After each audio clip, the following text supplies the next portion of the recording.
Well, good morning, good morning, good morning. It is time for morning reset. Wake up, wake up, wake up. Good morning. I'm so excited to be with you all this morning. Please, please, please take a moment to like and share with those in your communities and in your network. We are here for 15 minutes of our weekly reset for our spirit, soul, and business with your spirit, soul, and business coaching strategist, Tameeka Nelson. I'm so excited to be with you all this morning. And I'm going to try to stay, I went over last week, so I really want to try to stay on time this week because I know that so many of you are in transit and, on your way to work, getting the kids ready, all of that kind of stuff. So I want to make sure that this is as concise as possible so that you can get what you need for your reset and then keep going with your day, right? So last week we talked about having a business strategy. And so the first week of the month we always talk about spirit. The second week we talk about soul. The third week we talk about business. And so the fourth week we kind of do a wild card Wednesday, right? That can be video, that can be any topic basically that we want to talk about. It can be a combination. It can be a combination of the three. It can be something completely different altogether, right? It's whatever just I feel to do for that Wild Card Wednesday. So today I felt to talk about soul goals, right? Because last week we talked about business strategies, right? And so we talked about business strategies, what we need to do to put together a business strategy. I gave you some kind of framework and outline to do that, right? And so if I ask you, what is your goal for your business? You're going to tell me my goal is this. My goal is to gain, let's say, 100 new clients. I gave you a framework last week where you can go ahead and do that, right? If I ask you, what is your goal for your spiritual life? You might say, oh, I want to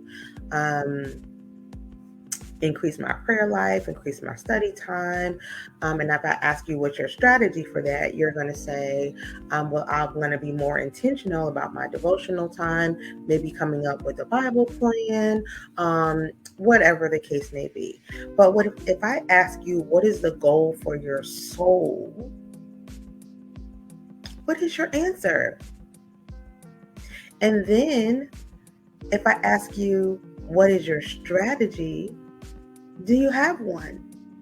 Because just like your spirit and your business need a strategy, your soul also needs a strategy, right? And so today I want to talk about soul goals, because when we start talking about soul strategies, that's kind of where we lose people, right? But the short way of saying it is soul goals, but we're basically going to be talking about soul strategies today, right? And so to do that, we have to define again what our soul is. It is our mind, it is our heart, it's our will, and it is our imagination. It is the combination of those things that make up our soul, right? So if we break it down like that, what is the goal for your mind? Especially as we're planning, going into the new year and everybody's like, I'm going to do this, I'm going to do that. You have all these things that you want to do. What is the goal for your mind? Right? What is the goal for your mind? What does your current thought life look like? And how can that improve, right? So I'm going to be talking about myself so nobody feels like I'm putting them out there. I'm going to be talking about myself. My goal is to think more positive thoughts and to decrease my negative thinking. I can have a lot of stinking thinking, right, going on in my head. A lot of positive thoughts for others, but then sometimes a lot of negative thoughts for myself. So my goal, not next year, my goal right now, right, is to increase positive thinking, to increase my positive thoughts. And how am I going about doing that? What is my strategy for that? My strategy for that is I am being intentional, right, about what I'm putting in my ears. So whether that be podcasts, whether that be conversations, whether that be audiobooks, whether that be, again, conversations with people or telephone or text or whatever, I'm being way more intentional about what I am thinking, right? Why I'm thinking it. And I'm also giving myself positive things to think about, right? So paying attention to I'm paying attention to my thought life because my thoughts become words, which become feelings, which become actions, which become habits, which become results, which becomes destiny. Remember we talked about that? About how our thoughts become words, which become feelings, which become actions, which become habits, which become results, which ultimately becomes our destiny. Do you see how that escalated so quickly just from one thought? And so if I become more intentional and make it a strategy for me to become more positive in my thoughts, that is a soul goal. Okay? Let's go to the other part. What is the goal for my heart, right? Because it's mind, heart, will, and imagination. So what's the goal for my heart? I'll give you mine again. So I'm not going to put anybody else out there. Mine is to learn how to receive love and appreciation. Y'all, this can be a struggle for me to receive love and appreciation. I can give it all day long, right? But sometimes it is really a struggle for me. It feels almost cringy, right? For me to receive love. I'm not always great at that. I'm very much a giver and a terrible receiver. So I am working on that. And how am I doing that? I am doing that by being more intentional about my responses to compliments and appreciation that I receive, and not coming back or not changing my response to one that is not canceling out what the person just said to me. Like, oh, Tameeka, thank you so much. You're so great at this. Oh, well, I'm still trying to figure it out. I'm still trying to work it out. No, Tameeka, you really did a good job. Thank you. And really receiving that thank you. Thank you for the compliment, right? Thank you for the appreciation. Sometimes that's all people have is their words, their words of appreciation to give. And so you have to, when you say, oh, well, that wasn't anything. Well, that just negates everything they just said. That just makes what they said not valuable, right? I said to a friend one time, she said to me, I love you. I said, oh, I love you more. She said, excuse me, are you trying to discount my love? And I know we don't think about it like that sometimes, but when somebody gives you a compliment and you come back with something negative, you are discounting what they said. You are completely negating what they said, right? And so we want to make sure that we don't do that, and we don't operate a lot of times in imposter syndrome. So we want to make sure that we don't downplay, right, the appreciation and the love that is given to us. I am now owning my beauty and my brilliance by not downplaying when someone compliments me or appreciates me, right? So that's heart. What is the goal for my will? What is the goal for my will? I am steadily working on conforming to the will of God for my life. Sometimes we're on the same page, and other times we're not. And when I say we, I'm talking about me and God. Sometimes our wills are on the same page, and then other times our wills are not. So it is a steady work to conform to His will for my life. I am, and I have always been very strong-willed even as a young child. And being strong-willed is not inherently good or bad. It's what you do with that strong will that makes the difference, right? And so a strong will can become stubbornness, and you become unyielding and unwilling to change or adapt. And so that can become an issue, right? That is when being strong willed can become an issue. My will. My will has been so strong that it has led to seasons of disobedience, if I'm honest, right? My will has been so strong that it's led to seasons of disobedience, but also my will has been so strong that it's helped me to persevere through storms in my life, right?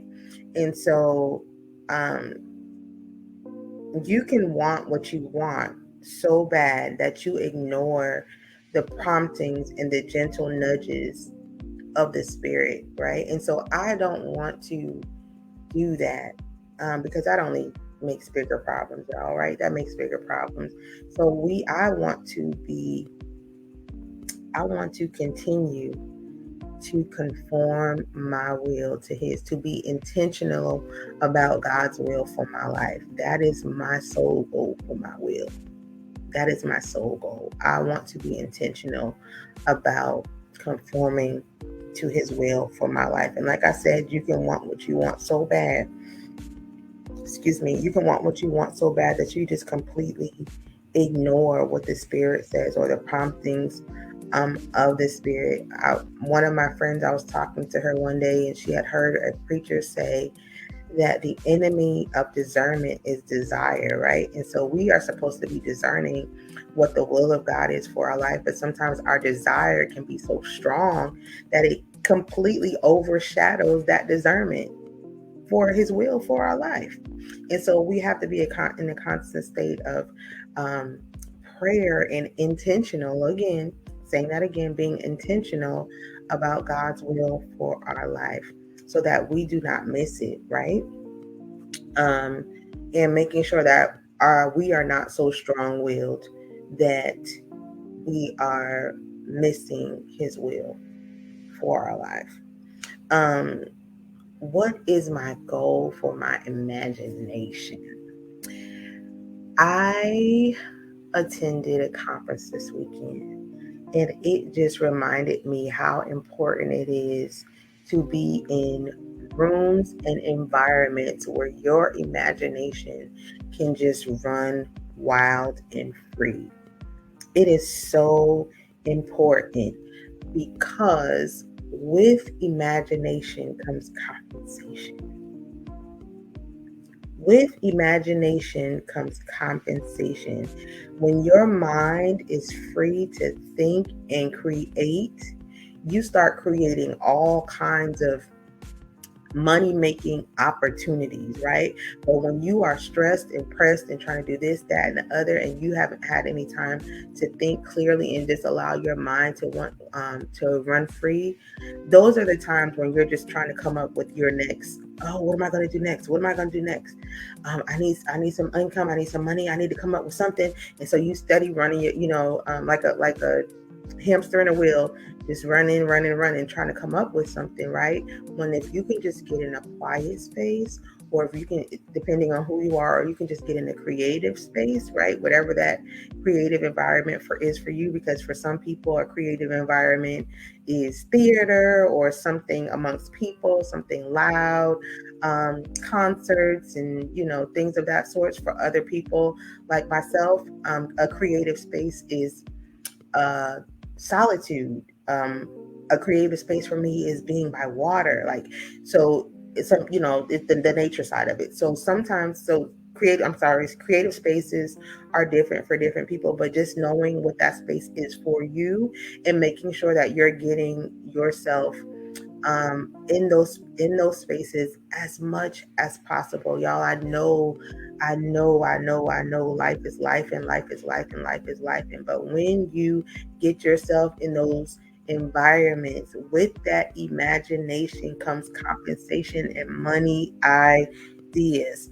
If we are looking for money to fall out the sky, that is not going to happen. I heard Darius Daniels say God gives us creative abundance, and what we do with that creative abundance determines our financial abundance, right? So God is not pouring down money to us, but He is pouring down creative ideas and witty inventions, right? That we can execute and implement in order to obtain that financial abundance. So whether or not we have financial abundance is completely in our hands, because it's what we do with that creative abundance that produces the financial abundance or lack thereof. Got it? So you have to continually put yourself in creative environments.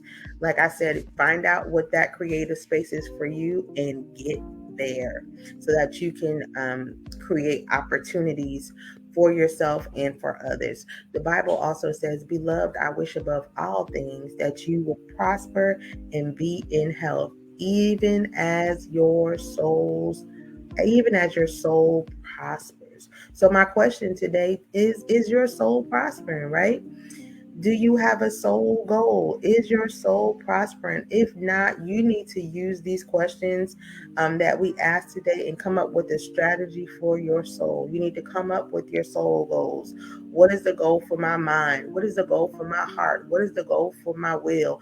What is the goal for my imagination? Come up with answers to those questions, and not just answers, but strategies on how you will do that, how you will accomplish those goals so that you can prosper, because your soul needs to prosper, right? Your soul should be prospering, not just your spirit, not just your business, but your soul should be prospering, right? And if you are having issues with integrating or harmonizing those things in your life, that is what I do. That is why I am here. I am a spirit, soul, and business strategist. Your success in fulfillment in your business or your professional life should not come at the expense of your spiritual and emotional well-being, and vice versa. They should all complement each other. They should reinforce each other. And my goal is to help you facilitate that alignment in your life, right?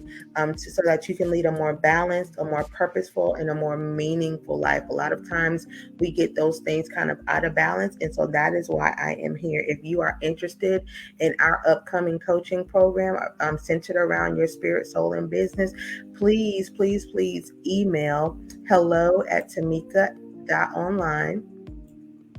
It's hello@tameeka.online, right? And you can be added to our mailing list so that you will be amongst the first to know about our upcoming coaching program, because we want to see you prosperous all the way around in your spirit, in your soul, and in your business. And like I said a couple of weeks ago, having one without the other is no fun, y'all. Being prosperous in your business, but not being prosperous in your spirit and in your soul, that's still imbalance. Being prosperous in your spirit, but not being prosperous in your business and in your soul, that's out of balance, right? So we want to make sure and facilitate that alignment and that balance for you of your spirit, soul, and your business, so that you can function fully and whole as God has called you to in this arena, right? So that is all for today. Thank you so much for joining me. I thank you, thank you, thank you. And I'm so excited for what is to come. Again, if you have not, please make sure you join our mailing list. And you can do that either by going to our website, tameeka.online, or emailing hello@tameeka.online. And we will see you next time. We are wishing you a prosperous week in your spirit, soul, and business. Have a good one.